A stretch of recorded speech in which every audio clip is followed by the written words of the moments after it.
Hey, good morning, y'all. Welcome to the Common Good Podcast. So excited that you're here today. Today's the 15th of November, and just a fantastic conversation.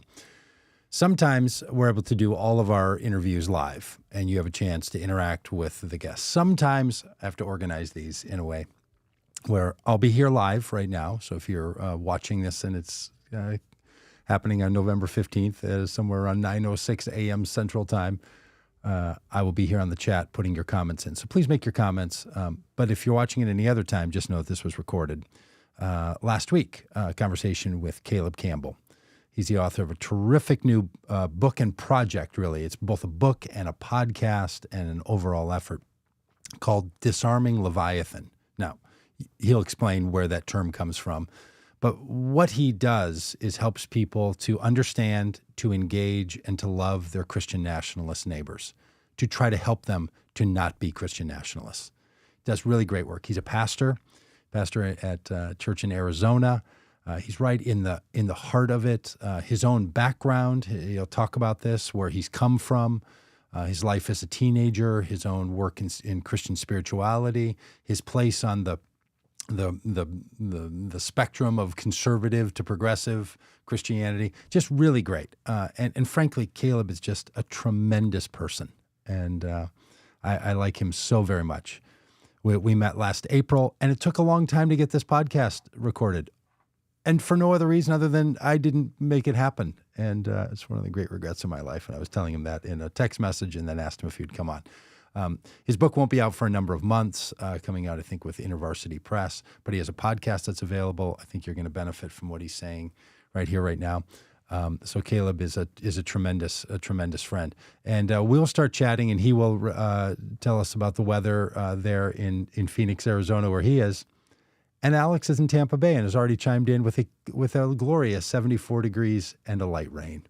I have some friends, Alex, if they could have 74 and rain, their hearts would soar. Here in Minneapolis, it's going to be like 60 today, sunny, beautiful. But when we recorded this, you'll hear about the weather back then. Okay. Good morning, Kimberly. Good to see you. And Kimberly got on early today. She will tell you about that sometime. All right. So here's the conversation with Caleb. Now, again, this is pre-recorded, but I'm going to be monitoring the chat. So if you have things that you want to say in comments, we'll put them up like we have here with Alex and with Kimberly. So we'd love for you to do that. This hour-long conversation with Caleb is worth every minute of it, and I hope you enjoy all of it. So my pleasure to introduce to you Caleb Campbell. Mentioned, it's been a real sense of regret that we haven't done this sooner. So very glad to have you on the podcast and really excited about the work that you're doing and all that you're up to. We always chat about the weather, my friend. Yes. Even though we're recording this one ahead of time, outside here in Minneapolis, it's cloudy, like 39 and cool, wet. How is it there in the beautiful desert air of the Phoenix area? Yes, the Sonoran Desert loves the winter. It's a beautiful 76 degrees with just a slight wind, just to keep it so you can wear your jacket. Yeah, so this is the best time of year to be in Phoenix. Yeah, because people in Phoenix, when it hits 76, they're like, "Ooh, it's getting to be a little chill in the air. Let's throw a light jacket on." Yeah, at 68 degrees, we pull out parkas. That's right. That's right. Finally get to put that big jacket on. Yeah, twice a year. Look at in the closet.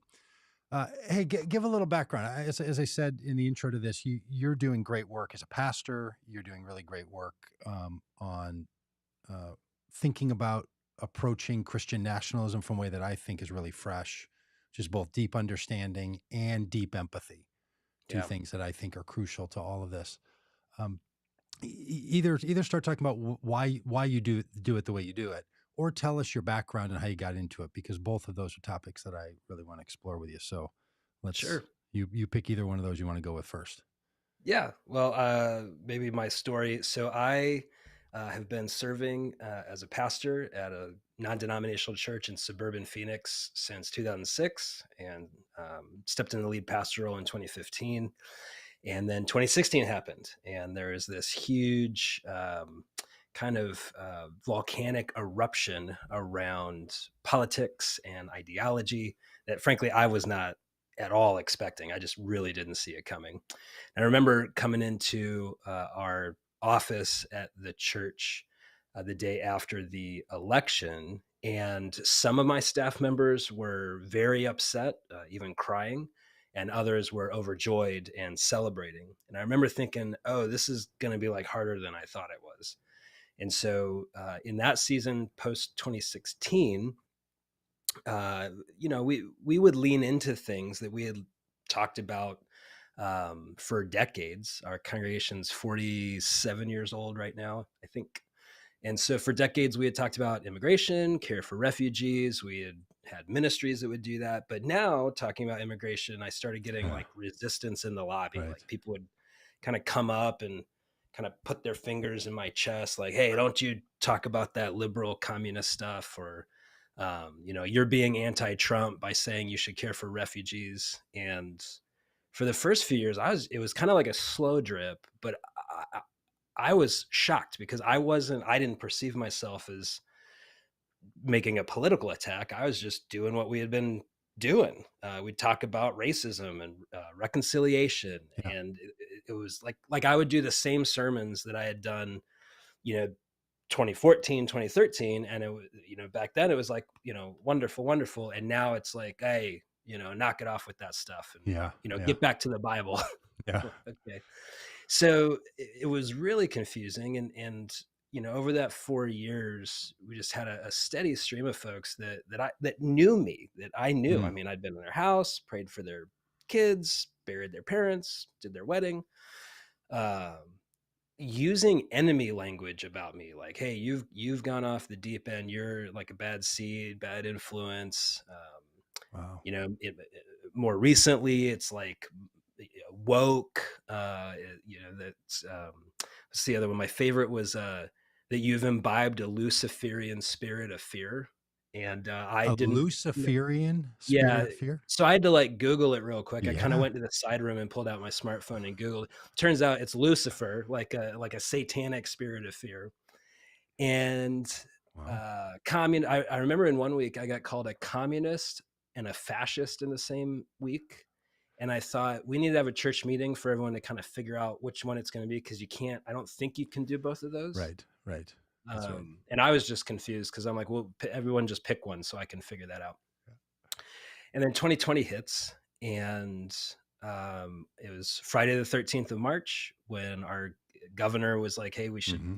like stay home, slow the spread thing. And that was pretty difficult to try to navigate for me as a pastor. I mean, our board and everything, I think we spent 16 hours on the phone just trying to figure it out because it was new to us and we didn't understand. And 3 weeks later, we had some folks who were saying, hey, we need to open back up. Like we need to reopen the church. Like in April Oh 2020. yeah. I mean, you're talking just a few weeks after. And I remember, first of all, thinking like the church is open. Like like according to the Right. Bible, like the big room gathering, you've heard us say for 20 years, the big room That's right. gathering is not the church. Yeah. And this is just a great opportunity to do like Acts chapter 2, Yeah. but there was a lot of resistance, and we said, no, we're not doing that. But some folks gathered and did a live stream, like YouTube live stream protest service on our property. These are like people I've pastored, Is that right? Inside the building or were they outside? No, this is all locked down, but they were outside and Okay. really wanted to make a point. And that was strange to me, that this idea of like, hey, we're trying to make sure grandma doesn't get hurt, Mm-hmm. Mm-hmm. was then received as some kind of like, the government has more authority than Jesus, or it's just, there was this perception. And Yeah. so I was so confused. And then when Floyd was murdered, I mean, this was on the way that it hit our congregation was, Yep. it was, I think Breonna Taylor came first, then the news of Ahmaud Arbery, I think, came second, and we responded to those. And then Floyd was murdered, and that was really obviously all over the news and all over our people's minds and social media screens. So we responded to it. And we did a 7-week sermon series that addressed race and reconciliation. And that was viewed as some kind of capitulation to a demonic movement. Wow. Mm. Um, and that was strange to me. I thought, man, we've been talking about this stuff for Right. Yeah. decades. We're not doing anything new, but the context had changed. And one of the things that had changed was that many of the people that I was pastoring, I had ceased to be their pastor, and they were now being pastored by talking heads on a screen who were telling them that if your pastor uses the phrase social justice, he's evil or something. Yes. And Hmm. I've used, like, quoting John Stott and the Lausanne Covenant, I've used the Yeah. phrase social justice in seminary. So it just kept hitting, and these were not strangers. Probably, Doug, the most painful thing for me is, like, these are people, they know me, and I felt like Yeah. I knew them. And then you get to the election, and then January 6th, and we stayed the course.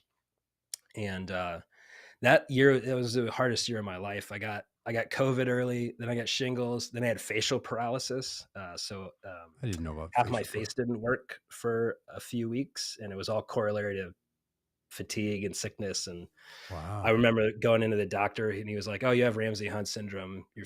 It might come back. But are you under stress?" And I was like, "Oh yeah, dude, I'm under a lot of stress." So uh, for me, that was a season where I was like ready to quit. Told my board, I don't think I Right. want to do this anymore. And our board was awesome. They were like, "What's making it hard?" And I said, "I've got like over 300 people who are calling me their enemy, and Yeah. I don't know what to do with that." And it's all kind of, I feel like it's bad faith assault and attack.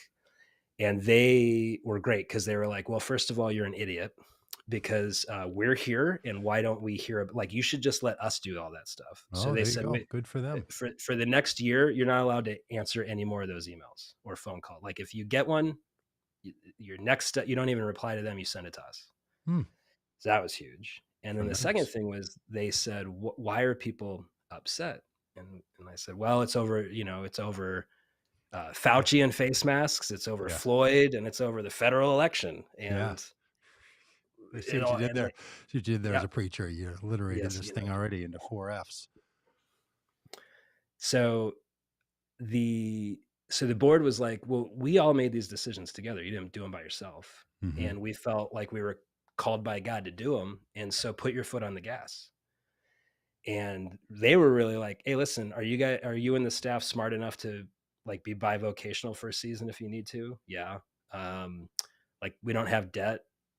So, like, we own the Got it. property outright. We can rent the property for extra income. So even if all the donors leave because we stood by our convictions, we have nothing to lose. So All put your right. foot on the gas. Wow. And again, this is a 47-year-old non-denominational Bible church in the suburban area of Yeah. Phoenix. Right.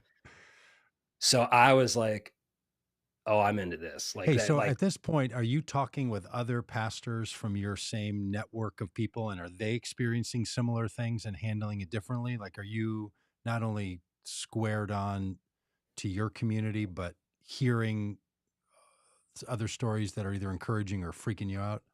yeah. Yeah. So some of my peers we were kind of in lockstep, like, let's get out ahead of this stuff. We're gonna address it. We're gonna, in some sense, be prophetic, Yep. in the sense of, like, calling it like it is. Yep. Most of my peers, I think, were just caught off guard, uncertain as to what actually was happening, Yeah. uncertain of how, or unaware of how deep the rot was in their congregations. Yeah. And at the same time, some were getting what I call quitted, where they get pressure from the board to quit. Instead of being fired, you get quitted for doing something as little as not endorsing the favored candidate of the Yeah. board, Yeah. the for the election. In that case, it You was did, In that case, it was Donald yeah, Trump yeah. specifically. Yeah. You, It wasn't all those Pastor little. so and so, you didn't endorse Trump from the stage, which kind of tells us you're going liberal, and we're not about that. So out you go. And there's a handful of folks from that early season that it happened quick. More so now Yeah. in 2023, Unbelievable for a where, lot of people to realize it's still happening. Yeah. yeah, oh yeah, The great yeah. quitted Um, is going on. so I was reinvigorated, took a sabbatical. Board was very good to me, encouraging, counseling, healing, a season away, came back and was just ready to go. Like, I'm ready to like fight. And I had put together, like at that time, January 6th was probably the first time I remember hearing Christian nationalism as anything real. Yeah. I'm sure I'd probably heard about it before, but like in the news, and people are talking about it. And so early 22, I'm thinking like, all right, Christian nationalism, I got to get after it. And where I'm at, I'm down the street from a large mega church that hosts massive rallies where they promote from the stage Christian nationalism. Yeah. On the other side of our congregation, about 10 miles, is another controversial megachurch pastor who Yeah. is Mark now, Mark Driscoll. That yep, place. that's the one, who's now fully promoting Christian nationalism. Carrie Lake ran her campaign Yeah. for governor, and just was like blatantly like, yeah, I'm pro-Christian nationalist. Yes. So it wasn't like, and I wasn't trying to put that label on people. These are people who are self-identifying. For sure. Mm-hmm. And so I set out then, okay, this is infecting people in my community. The fruit of it is toxic. It's combative, it's fear-mongering, it's anxious. So what am I going to do about it? And I approached it first as a heresy to defeat. I thought if I could just out Bible these people, Right. they'll change. They'll see the way of truth more clearly. Yeah. And I was ready to fight them. You took a theological tack on Yep. this issue. Yep. Sure. Yeah. Yep. I thought that the problem was here. Mm-hmm. And if I could just show them the Bible, Mm-hmm. argue, then I'll win. And so that's what I set out to do. And then I had a meeting with a person who represents a massive multi-million-dollar Christian nationalist organization, who's the church. She was the church like relations director for the state or something. Wanted to meet with me because I am the center of their bullseye for types of pastors they want to. I'm a suburban white, Yeah. Right. like guy, evangelical. And I met with this person and I was ready to fight. I had all my like theological points. I'm just going to 20 minutes or less. I will dismantle your theological construct of Christian nationalism. And I was expecting a curmudgeony, bitter, fear-mongering, mean-spirited person to walk in the room. No, it's this lovely, effervescent young lady who brought me a Dutch Bros and just lively. And, and I just start like, okay, Yeah. I don't want to fight with this person. And then this person, she said, we talked a lot about their curriculum because they wanted to start their biblical patriotism class at our church. So I said, can I see the curriculum? So they give it all to me. And she signed me up as a coach. So I was actually doing some undercover work in some of these organizations at the time and attending the rallies and Zoom calls and whatever. And so we're talking and she's saying crazy things. She's saying things like, Pastor Caleb, we have to defend what the Bible says about gun rights. Yeah. And I'd say, what does the Bible say about gun rights? And of course, well, you are a pastor. And I'm like, okay. And Pastor Caleb, we have to fight for what the Bible says about school choice and school vouchers. And I'm like, all right, I know. So just things that the Bible doesn't address. Right. Of course. And so we talked a good long while. And then she said something that this changed my life. She says, politics is really important. At the end of the day, I just want to follow Jesus.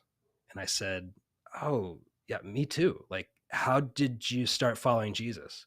Oh, last year at a Turning Point USA rally. Mm-hmm.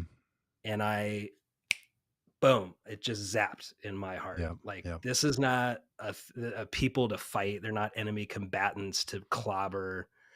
This is a mission field to reach. And the problem isn't here, it's in here. And if I want to see people change here, I've got to move from here to here.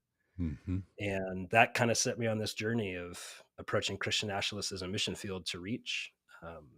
as opposed to like an enemy to defeat. Yeah. So you did spend time around groups like this, both in, I mean, you've referred to it here as, see that little thing that's popping up, that little thumb over there in the Oh, corner? what's Did you that? see it?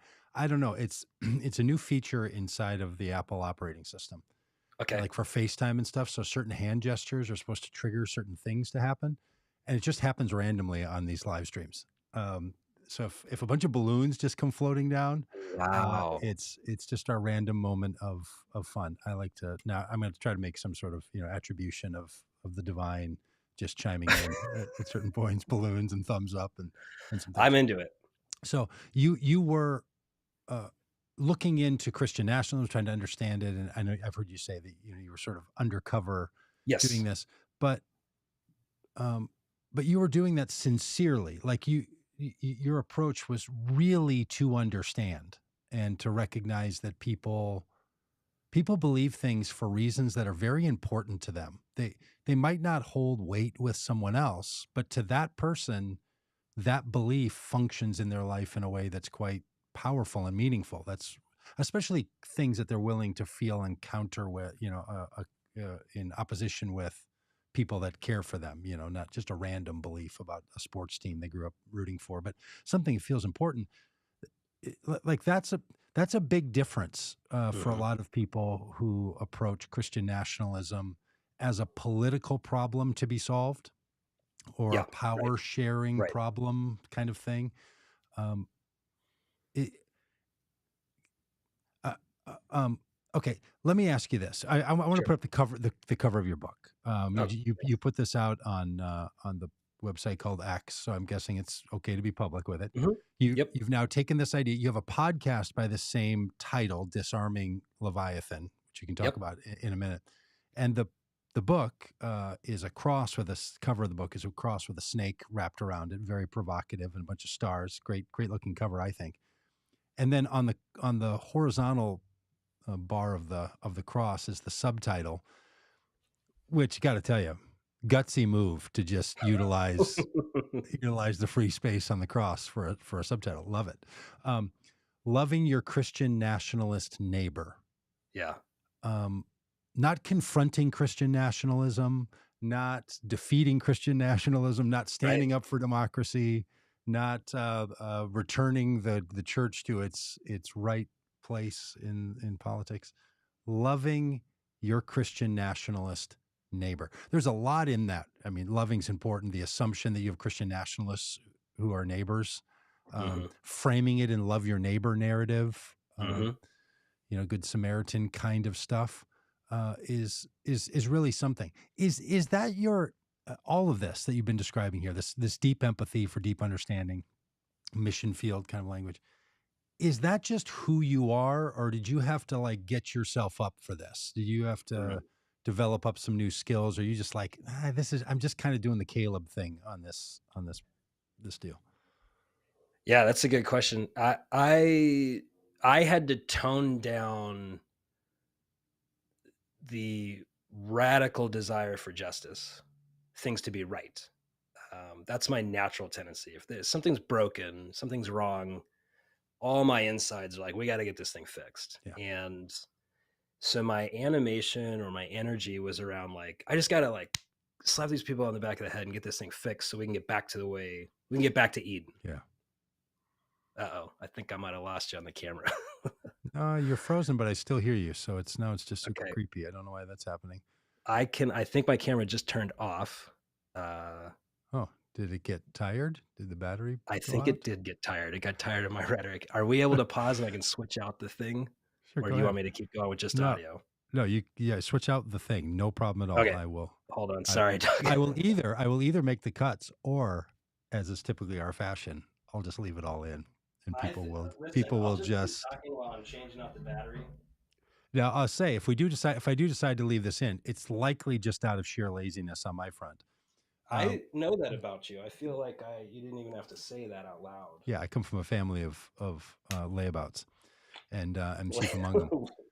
Uh, Layabouts. uh, but it's also, if I decide to edit it out, then people miss out on the live stream feature of all of this. And one of the things we think is valuable in the work we do at Forthcoming Good is to just show people that you can do the work you're doing in just the most normal, straightforward, honest, camera always on kind of fashion. You don't have to craft everything to its perfect thing. Exactly.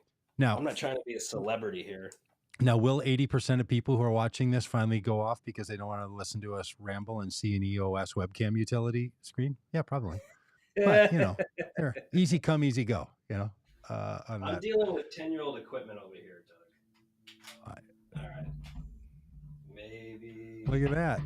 Maybe. Yeah, but look, the people say this all the time. It's not if you get knocked down, it's can you get back up.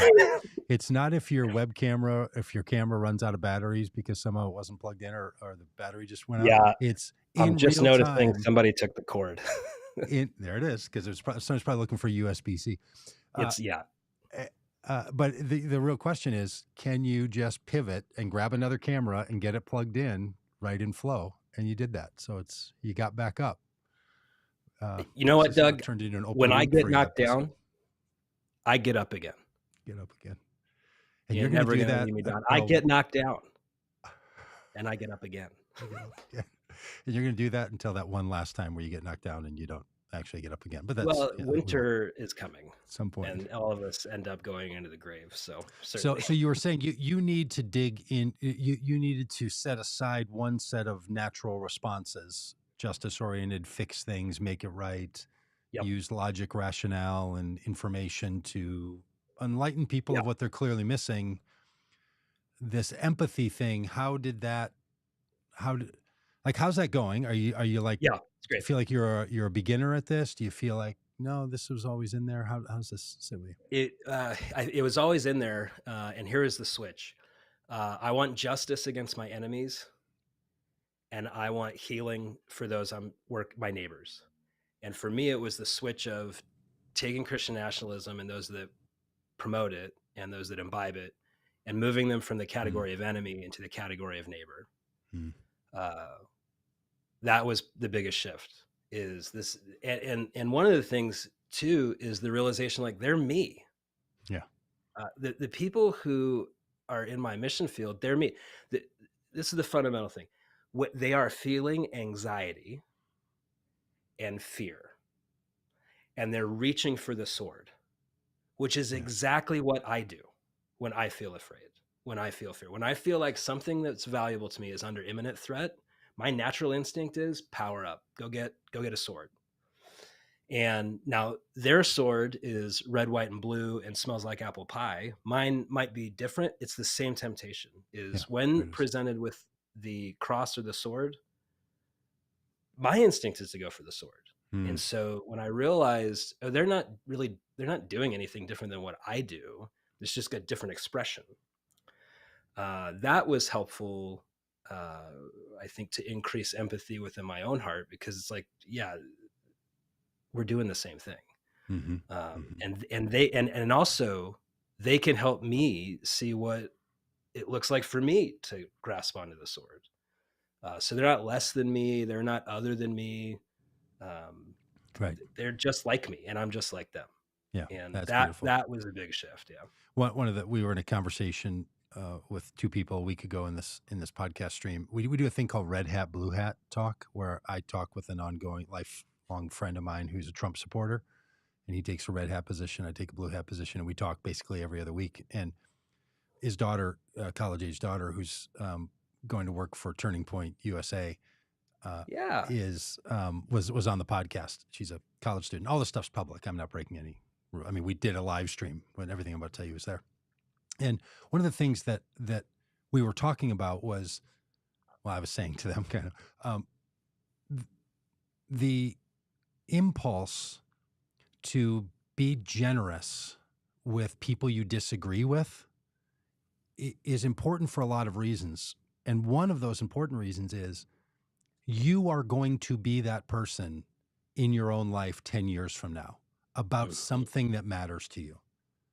God willing, you will grow and develop in some ways that you will think things differently in 10 Right. years than you do right now about issues that matter to you. And if you don't have a capacity to be generous with yourself, you will have a hard time looking back on yourself now. And that kind of internal struggle amongst, same thing in families and with neighbors, but it also happens inside of all of us. And Caleb, I am convinced that most people's reaching for the sword is they're trying thing in themselves. Mm. Like the more insecure any of us become about something, it is an internal narrative that is driving that, right? It is like internal human, whether you call it human flourishing work or spiritual formation, but it's that same thing, right? It's that Mhm. capacity for a human being to be this way. So there's so many benefits, to loving your neighbor and loving your enemy and loving yourself, right? Yes. Equally, Right. because all of those are characters that you're having to deal with who don't behave in the way you want them to behave, right? Your enemies don't, your Yes. neighbors don't, and you don't. And Mhm. that's I don't know. I feel like that's the essence of it. And that feels like the rending that's happening in our society. And I personally Mm. believe that characters like Donald Trump, particularly, do everything in their power to gin that up, right? Other people Yeah. do it too. I'm not saying he's the only one, but he's a particular one that shouldn't be able to do that as the president of the United States. That's Right. not the role that somebody shouldn't be doing that in that role, right? Right. That's one of the pieces. And Hey, there's many. on that note, can I Yeah. can I raise something that I saw you're doing that was really confusing to me, and I don't want to be rude to you or anything else, but could you explain this to me? Sure. No pastor I know, and I know a lot, uses their Twitter profile like this. I'm thankful today Oh, for yeah. South Scottsdale Presbyterian Church and their faithful witness and ministry. And then 21 hours earlier, today I'm giving thanks for Desert City Church, Arizona, and their Yeah. great work. And I'm thankful for Phoenix. Every day you put a tweet out on X, which, no shame on that. Maybe a little bit using X. But you're spending your time on that social media platform telling people about how great other churches down the street from you are. Yeah. I've never seen a pastor act in such ways. Oh. Explain yourself, Reverend. What? Well, it's yeah, I mean, it's like November's like the Thanksgiving November thing where it's like 30 days of thankfulness. So I've been doing this for a few years, and I'm a huge believer in the church ecosystem, that Unbelievable. every area or region has an ecosystem of churches which manifest in different life forms. So liturgical, urban, suburban, big, small, Methodist, Catholic, whatever. But it's all just manifestations of life of the Spirit. Remarkable. And if I'm if I view myself as an enemy or competition to the other life forms in my ecosystem, I actually kill myself. Right. You call a Uh, predator. Yeah. a healthy ecosystem all is sharing resources, is using the unique things about their life form expression to actually give gifts to the other Nice. forms of life in the ecosystem. So this is one expression of how I strive to live. Um, and Doug, you know what else too? It's also job security. Because if I get fired from Desert Springs, at least these people like me, and I can become an Totally. associate pastor. Totally. Or you could just do pulpit fill at, all the churches. You got Yeah, an 30 churches. itinerant.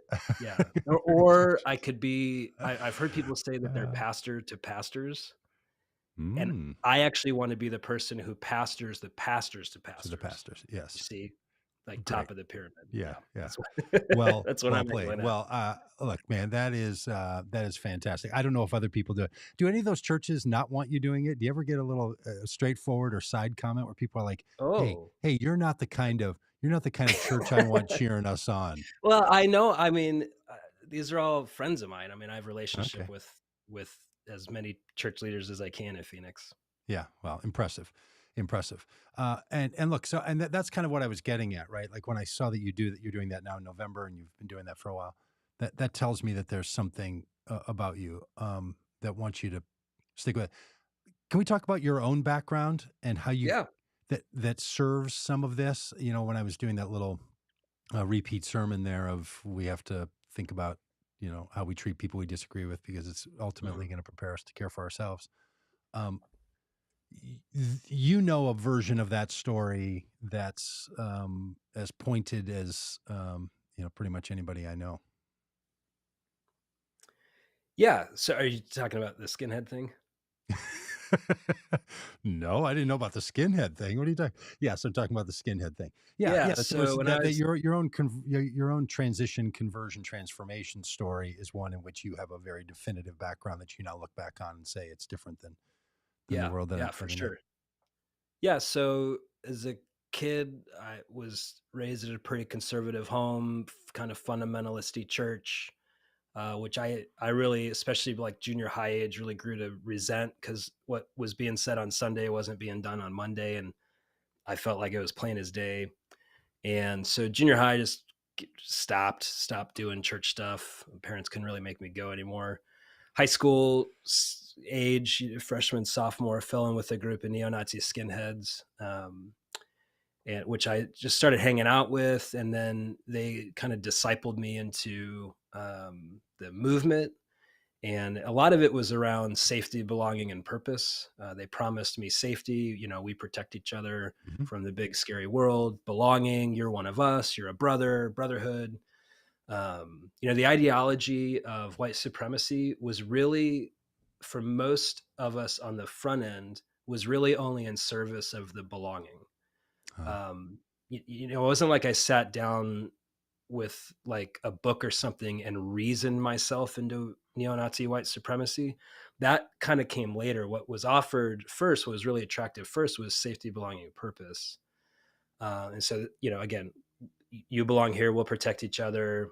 It's a brotherhood. Purpose. We're going to preserve the white race, and we're going to preserve a future for white children. And so it's like, okay, yeah, I'll say that stuff so I can continue to belong right, and right. have safety. And then you find at least for me, I found myself kind of imbibing it. And it's like, yeah, yeah, yeah, that's what we believe. That's what we believe. That's what I believe. And it happens over time, very much like any sort of discipleship Hmm. process. And I got out of it. I didn't go to college, but in that, when I guess should have been going to college, I started looking around and noticing that there weren't very many wealthy, successful, retired skinheads.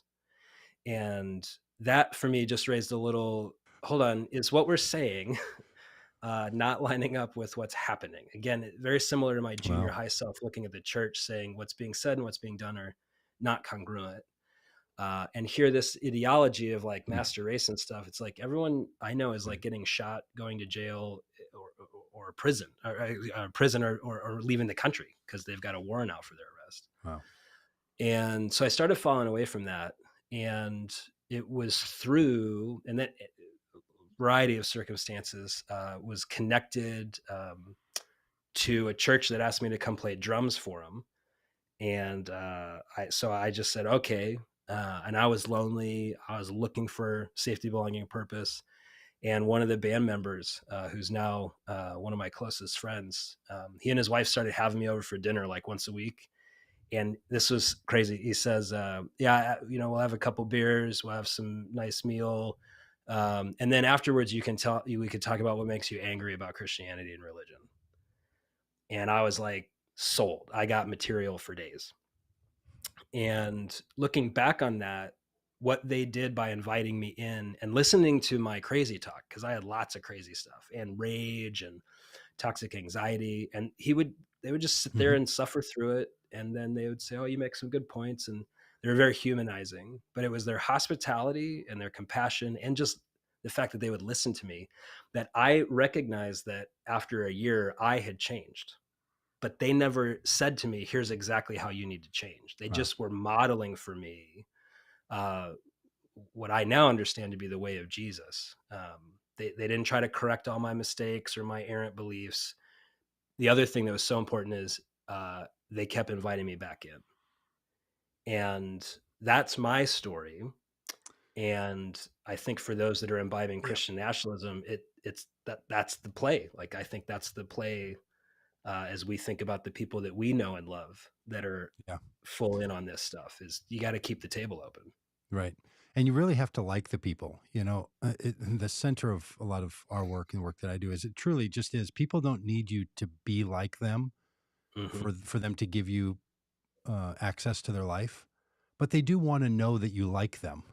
And while these friends of yours, new burgeoning friendships or mentorship or whatever this was, they weren't like you. They weren't like, oh yeah, Caleb, we Oh, no, agree. They were nothing, no. probably in a lot of ways, maybe nothing like you. But you probably, taking from your story, believed that they liked you. Mhm. They might love everyone universally the way God does, but they also liked you and let you Yeah. come into their house and got to know each other and lived in a vibe with each other and appreciated you. And that's the thing. And any of us who think that we're going to do interpersonal work with family members or neighbors or strangers or coworkers, and you're going to have some influence on their life on things that matter. And again, pick your topic, but in this case, Christian nationalism or how we're going to live in a country with each other. If you don't actually like the people, probably should step back a bit from trying to influence trying to influence them. Because Yes. when you're trying to influence someone and you don't like them, it doesn't take long for that to show. Right?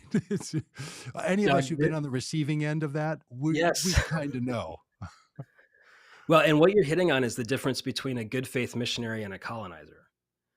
Uh, an honest to God, like good faith missionary, and I know a lot of missionaries get a bad rap, but it's someone who wants to enter into the space of others and simply share with them what Yeah. they believe is good news. They're not Yeah. trying to make them become like them. They're saying, in your own way, live out this faith that I found. A colonizer says, you need to be, I've come from a distant land, I'm coming to you, and now you need to be like me. And a missionary that hates the culture they're trying to reach Yes. is a colonizer. Yes. And so if you are disgusted with Aunt Betty and her Lee Greenwood CDs and her American flag quilt cover for her Bible and her Spades group that meets at Cracker Barrel every week and the tchotchkes that she has hanging on the wall that says faith, family, and friends, and the painting of George Washington praying at Concord. If you feel in your heart disgust, you may be a colonizer. And so 98% of the work is not in them, it's actually in Yeah. me. I've got to develop the muscle and the wherewithal and the capacity to carry the distance between us, even when I find the things that they're Yes. doing distasteful. Yeah, and look, it's not about agreement. And I know a lot of people in my world and the world I run around in are like, but I don't want to be a There becomes a thing that sounds a lot like fundamentalists in the world that I'm Uh-huh. in, like conservative fundamentalists, where they're like, I don't want to accommodate, or I don't want to traffic in that, or I don't want to shop at a store where their things aren't like. That's the same story of people who want Yeah, to right. separate and demand Yep. um, and look, I am not saying that everyone needs to spend their time trying to help. What did you say, Aunt Betty? Was that Sure. the Yep. was that the name you used? Because I literally had an Uh-huh. Aunt Betty. So I'm like, Ah, did I just remember wrong because I have an Aunt Betty? Um, it, not everybody needs to reach Aunt Betty, right. but if you actually and maybe you could get to maybe some people could get to indifference before they get to liking, Hmm. but if you have anything short of indifference, you know, I Right. would challenge someone to at least get to likability of someone, or seeing some charm, or seeing something there. If your reaction is to be, if people's reactions are fear, which is true and real, or serious anxiety, or just an internal rage, those are just indicators. That's an allergic reaction that tells Hmm. you that consuming that, metaphorically consuming that food is not good for you. Right. You should not be getting irritable bowel syndrome from interactions with people. And if you are, that's probably telling you that Yep. that's not your spice profile. Like Right. get out of that. And but I think we could develop the capacity to like more people than we do. And I actually Hmm. think it's something we're trying to work on in our overall project is there actually a way to develop via empathy the capacity to like people that we Hmm. disagree with, right? Like, um, could you? But I mean, this is hard because some people they don't like anybody. They don't like people they do agree with. They don't like people they love. They Right. there's Right. a pandemic of not liking people and kind of being like that's okay. And it might be, I don't know, maybe people's lives are better if they're not going around trying to. And I'm not talking about being liked by them at all. I'm actually Right. talking about the Right. reverse of that, Mhm. that kind of thing. I'm guessing that's what you're getting at with the book when people buy the book when it comes out. And do you have a release date yet on the book? Should be quarter two of next year, so between April and June-ish. Okay. Um, when people can get their hands on the book, is that the kind of thing that they, if they're into that little rant that I was just going on there, is that the kind of thing the book would be helpful in? Yeah, so thanks for asking. Yeah, the book kind of gives a street level understanding of what American Christian nationalism is, and then it talks shifts to exactly what you and I are talking about, which is the work that needs to be done on me if I'm going to engage American Christian nationalists. So just reframing our thinking, reframing our hearts. And then kind of the final space is being students of culture. So how do you be curious about the American Christian nationalists in your life as opposed to suspicious? Leading through asking questions. And then Mhm. it gives kind of a field guide on having conversations with Aunt Betty or your coworker or a fellow student who seems to be kind of imbibing and propagating what you might think is crazy Mhm. talk or Mhm. rage or hate speech. Um, instead of arguing head to head, how do you get heart to heart with someone in order to be truly curious about what's going on? And then some humbly subversive questions that we can just ask folks to be thinking about with us about how we might think about how the way of Jesus impacts the conversation that we're having about whatever the spicy issue is. Great. Well, we spent a lot of time on the subtitle, which is, loving your Christian nationalist neighbor. Let's talk Yeah. about the title. Let's talk about the title for a minute, which is not only the title of the Yeah. book, but also the title of your podcast, Mhm. Disarming Leviathan. Uh, Yes. there's a phrase not everybody uses every day. Yeah. Uh, and it's not the disarming. What is Leviathan? Why do you use it? And what does it conjure up? Yeah. So Disarming Leviathan, first of all, sounds like a heavy metal album, which is exactly what I was going for. Well done. Yeah. uh, but the second, really though, the working metaphor is this biblical idea of this dragon, this chaos monster that exists in the deep abyss. And in the ancient imagination, they had this idea that there's the orderly ways of God and then the Mm, chaos evil that kind of can creep into nice. our lives. It was Nice. You'd see it in like the serpent in the garden or the beast and dragon in the book of Revelation, but also in scripture as the Leviathan. And this is where it hits on our piece, is that humans, especially political leaders, can give themselves over to, in the Mm, biblical imagination, the means or the ways of Leviathan, stirring up chaos, anxiety, outrage, in order to garner more power. And this Leviathan beast, it's always on the prowl, and human leaders, especially military and political leaders in the scriptures, are often leveraging it mm, to grow their own in such a way that some leaders are even referred to as beasts or Leviathan type figures. right. So it's kind of a way of thinking about how one can harness chaos, evil, to gain power. And the disarming part comes in. It can have its claws on people. So American Christian nationalism is addicted to sword power, thinking if we could just stir up enough chaos and evil, then we can actually have power and might. And as a follower of Jesus, I find that is, it sounds like it's powerful, Yeah. but in the end, it's actually the way of the lamb, not the way of the dragon. It's the way of the cross, not the sword. So the disarming piece is disarming Leviathan's power as it has its grip on our own hearts and maybe on the hearts of our Mm. neighbors, friends, family, loved ones. Yeah. It's a great metaphor and a great narrative there. And hopefully the title, maybe you found this to the podcast too. And I know you had little cards when I was with you in April with the title of the book. It causes people to ask, what is that? And then you get to Right. describe it, right? And it's Yeah. like that's the sleight of hand trick, right? Where Hmm. people have to ask what it's really about. Now, you come from self-identifyingly from a moderate to conservative version of Christianity, of evangelical Hmm. Christianity. Is that fair? Yeah, I'd say I'm a Bebington evangelical in the sense of a historic evangelical, not a post 80s Jerry Falwell evangelical. So high Okay. view of scripture, personal conversion experience with Jesus, and then also social action, that the scripture compels us to be engaged in society for the common good. And you engage in a world in which more conservative evangelical pastors are comfortable with you for the most part. I mean, that's Yeah, it's always a spectrum. Where like right. someone like me, right, come from a progressive side of the evangelical Hmm. world, and talk about that all the time. I say I'm a progressive evangelical, like there's progressive Catholics and progressive Muslims and so on. Um, the, how does this stuff? How is this stuff going over in that world where people tend to be more conservative, or the way you talk about the Bible, they feel more comfortable with? Even though I think you're a little more sneaky than they often know, but that might just be me, um, projecting a bit. How is that going over when you're having these conversations with people who are in spaces? Because here's what I hear from a lot of more conservative Christians, Yeah. evangelicals.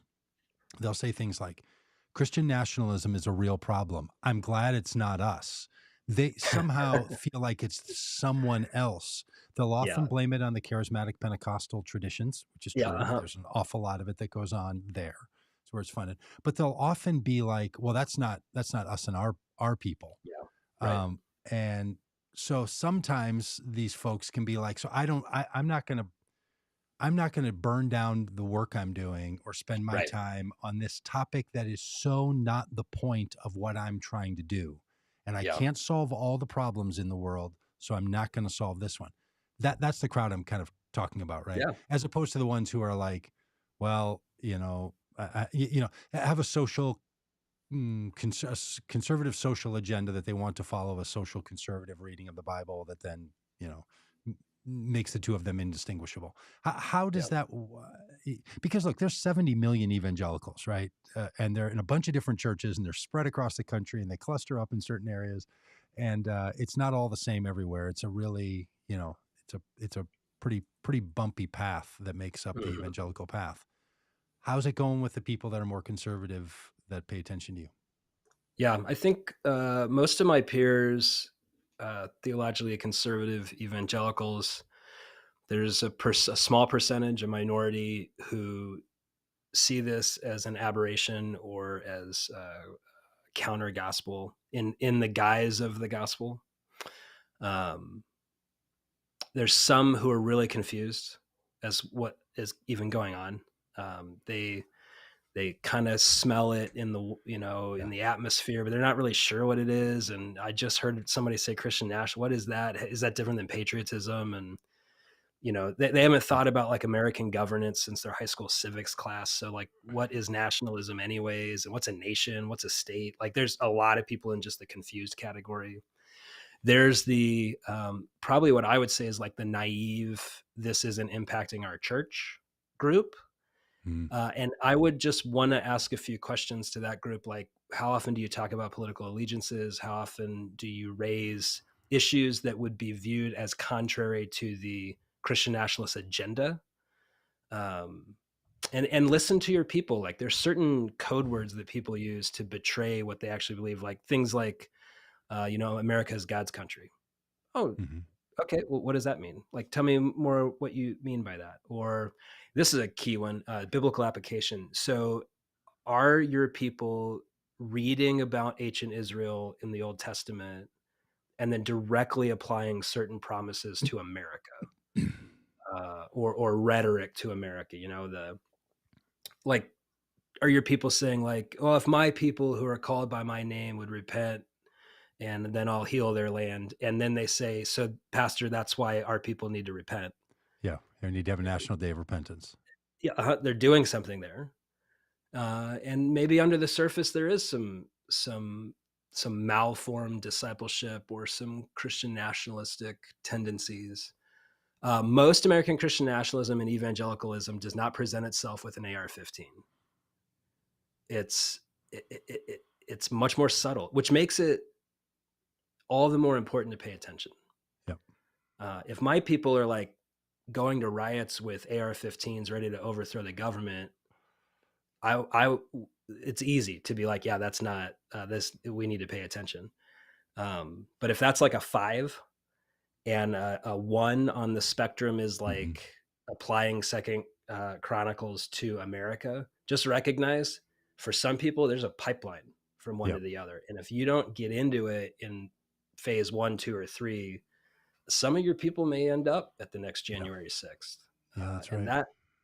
that's and what's at risk. And if I could just appeal to the two conservative evangelicals that watch your program, Doug, Both of them. for You for you any can go, you call them conservative by their names. evangelical, Call them by their first names. You might as well. yeah, Yeah. Casey and uh, Gail.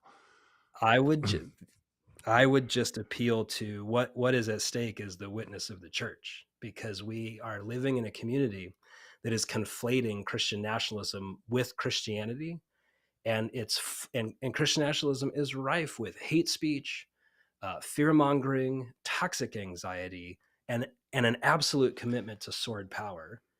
And if you care at all about the witness of the church here in America and especially around the world, you've got to pay attention to this Mm, stuff. so wise. Hey, any advice for people who aren't inside the evangelical world, but they look around and they see the churches in their neighborhood? They see their friends, their kid is now going to an evangelical, their teenage kid's now going to an evangelical youth group, and they're like, Yeah, "What is going on?" yeah. Uh, any advice to them on on not freaking out, or should they freak out, or anything about that? Because there's a lot of people who are just really look. There's a lot of conservative Christians who, if they meet a Muslim person, they get real nervous. There's a Yep. lot of progressives Yes. who, if they meet an evangelical, they get really nervous.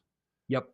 The other day, we did a hoedown kind of theme square dance for the Uh-huh. yoga studio that my wife runs.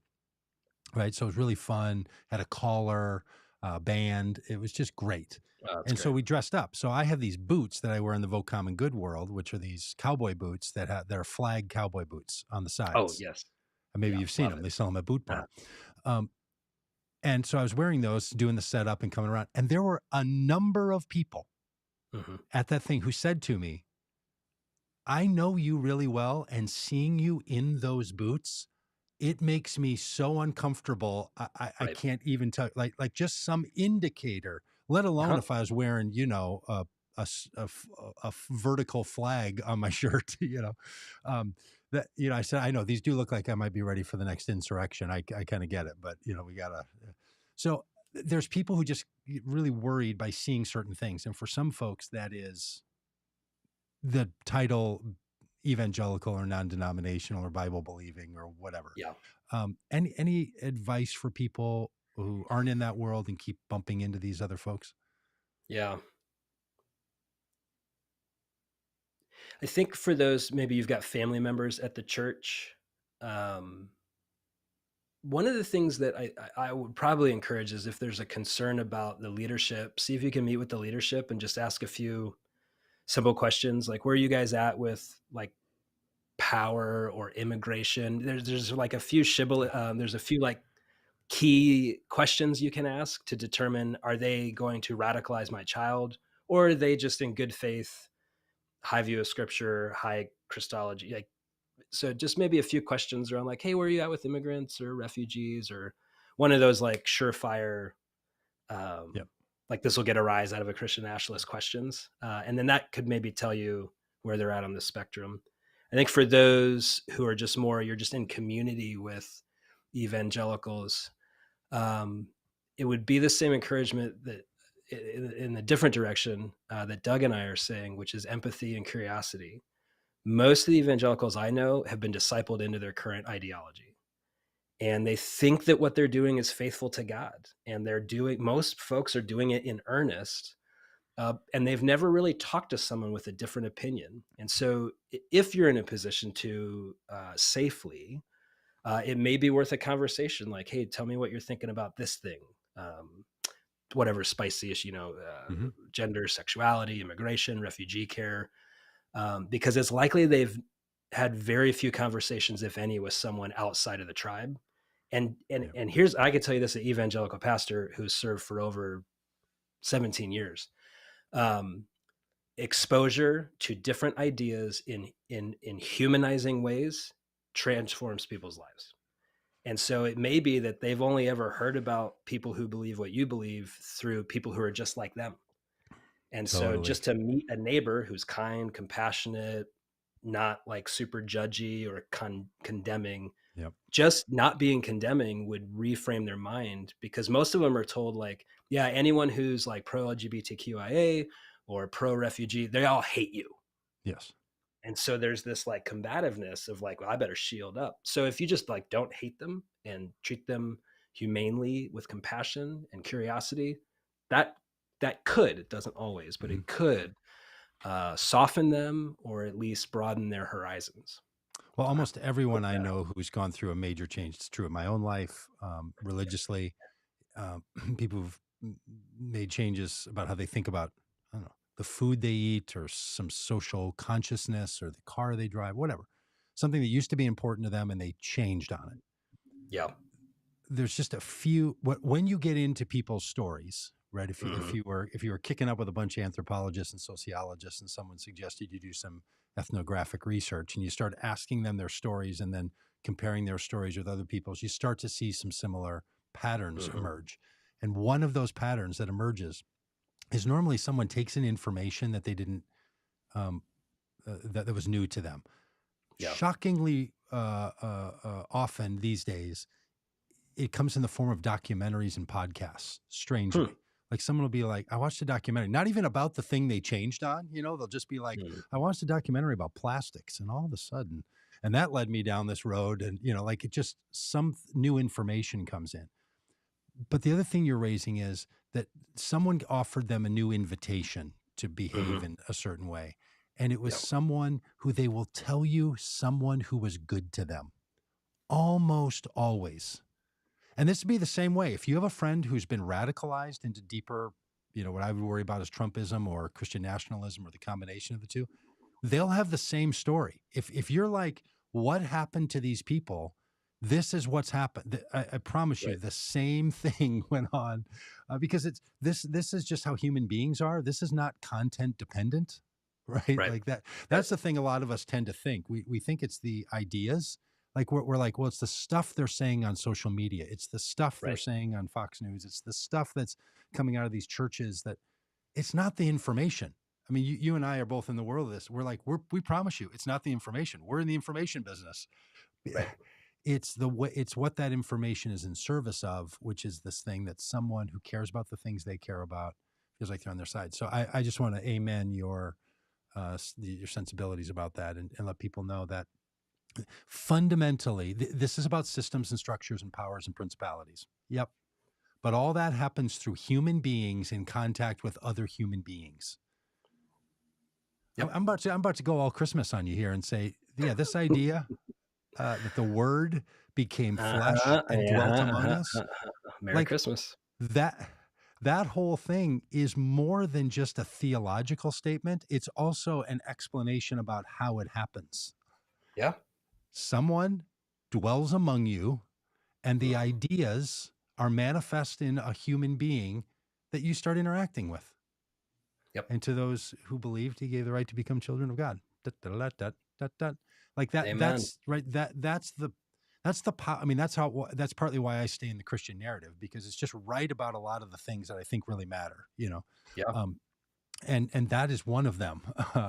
That is the humanizing relational narrative that is fundamental to the Hmm. to the human experience.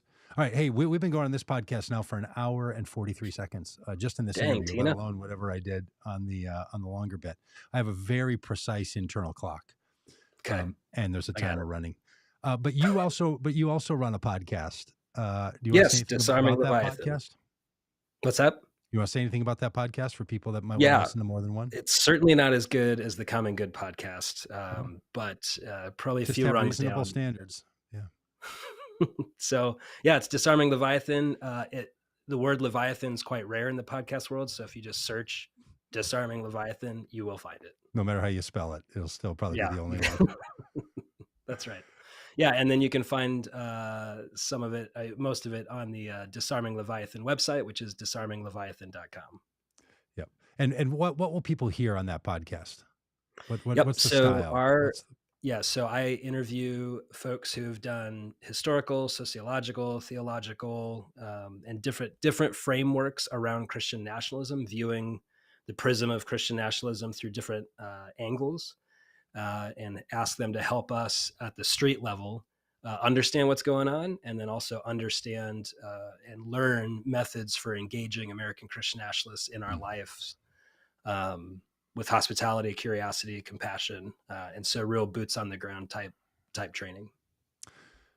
I'm just struck by 3 years ago, this wasn't in your space, as you said at the start of the interview. And now you've written a book about it. There's a .com or .org and a podcast. You are in deep in the Yeah, Christian nationalism world now. diving deep, swimming How with Leviathan, baby. how does that feel?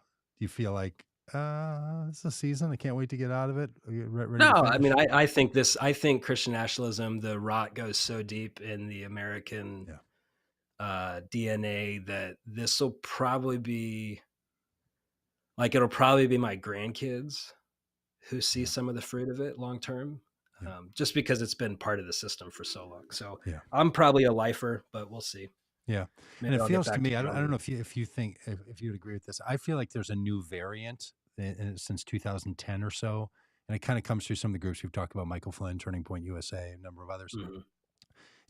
If you were if we were infectious disease people or public health people, we would really be queued up to, like a pandemic forming out of a coronavirus that's Hmm. novel. But remember, in the early days when people were telling you should open the church back up in that April, people were like, "What's a coronavirus?" Remember they even Right. called it Rona and stuff. Yeah. And people are like, "Well, actually, a coronavirus is the common cold. The common cold is a coronavirus, right? Because it's a style of virus that had a particular variant to it that Hmm. carried this." Right. I feel like Christian nationalism's always around, Yep. but there's a new variant that's been fueled and funded by things in the last 10 years and really the last 4 or 5, and is really in its nascent stage right now and is ready to to go wild in a way that we haven't seen before. I don't know if you see it that way, uh, uh, but I think there's something new afoot right now in how people Yep. are framing up what this means. So Yep. if you want to make any comment about that, you're welcome to, or we'll just stop talking now.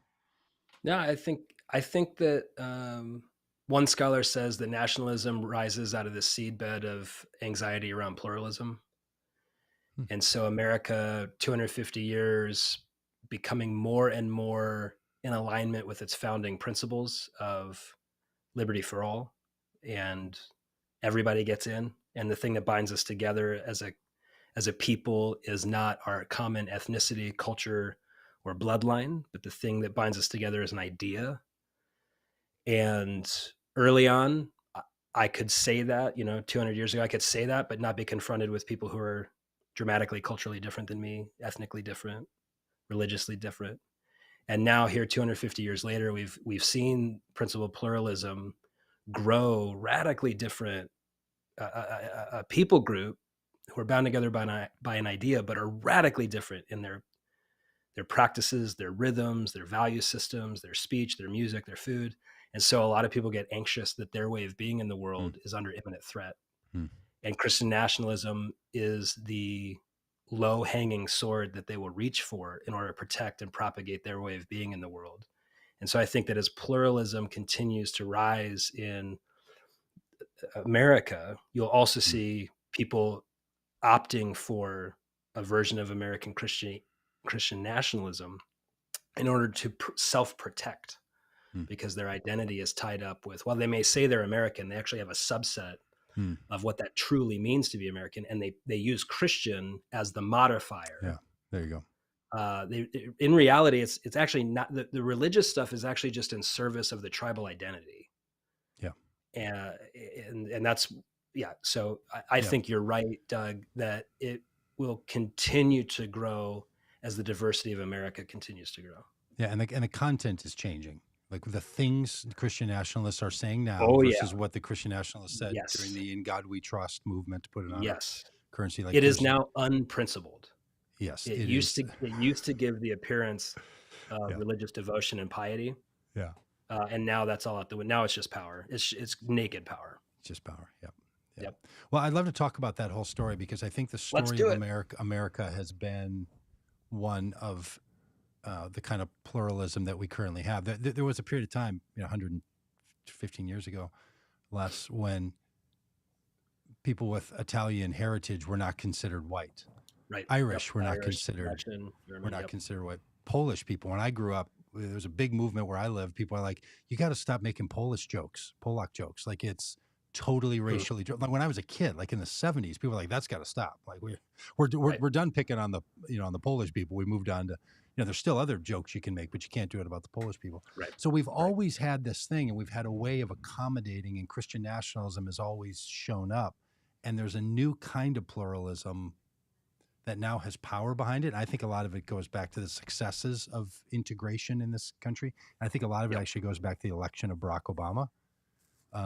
That thing that a lot of us were like, woo, we can now exhale. There was a whole bunch of people, including Donald Trump himself, who was like, this is it. Now we pounce. And now we say, okay, it's gotten out of control. Like there's a whole thing that's created a whole new variant of this, which then also has a bunch of people who don't identify as white. A lot of Latino and Hispanic churches, a lot of black churches, deep into Christian nationalism stuff, which blows people's minds who conflate white nationalism with Christian nationalism and white Christian nationalism and all this. They're like, what? So anyway, there's a thing. It is so variant and widespread, and it's almost like the virus is in all of us, and some of us are going to get infected and some aren't. I don't know. There's a metaphor, but I don't think there's a N95 mask for Christian nationalism. I think the protection has to come on the inside, not on the outside. I think you're right. Hey, we might be on something there. There might be a little metaphor. All right. Ready to be done? I'm all good. Hey, thanks. Okay. I'll do a closing with the good people that were around, and we'll chit chat about this in a minute. So we'll just say we're done now. Thanks, Doug. Man, how about that? Isn't he just a gem? What a great spirit. What a great character. What a great attitude. Hope you loved it as much as I did. So much there. I'll tell you. I mean, I was watching it again, but also making breakfast and eating breakfast while I was doing it. So it was like maybe what a lot of you get to do while you watch the podcast in real time. And there would be times I would just stop and be enthralled with what he was saying. I just thought it was tremendous. Super helpful. Thanks for all the people that were in the chat. Hey, I just want to make one comment. There was a nice little string in here about Mike brought up, if we're going to love people, then does it have to follow that we like them? Look, here's my take on this. No, you don't have to like everyone. But if you're going to endeavor into relationships to impact someone toward a different way of thinking, living, or being, which is a fine thing to do. We all do it all the time on varieties of topics. If you're going to do that, then it becomes imperative that you like the person. If you're trying to change someone for the better, if you're trying to engage them, if you're trying to exchange ideas and mutuality, you need to start with the sense that there's some affinity between you. If there's not, then wait to endeavor in the project of impact and change. That was the argument, or that was the point that I was trying to make, and I think the point that Caleb was trying to make. Not that everybody has to do it. It might not be your work to do. There's a whole lot of people I don't want to spend any time or energy trying to impact about any manner of things, whether it's spirituality, how we live in the world, politics, guitar playing, running. Don't want to spend any time. But if I try to endeavor to have an impact on that person, but deep down in my heart, I'm like, I kind of can't stand you. Well, I need to pull back. I need to pull back on the impact them until I can get some sort of sense of liking them. Anyway, that's my take. Maybe we'll do a whole podcast on that sometime and just do comments and conversation about that. That actually sounds like a thing we'll do.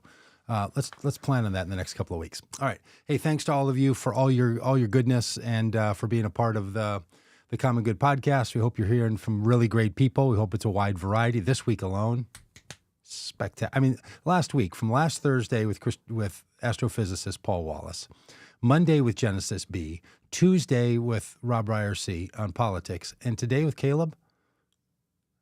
I know they were all on at different times, and everybody couldn't watch all of them live, but hey, not a bad run for the last 5 days, 6 days on the Common Good podcast.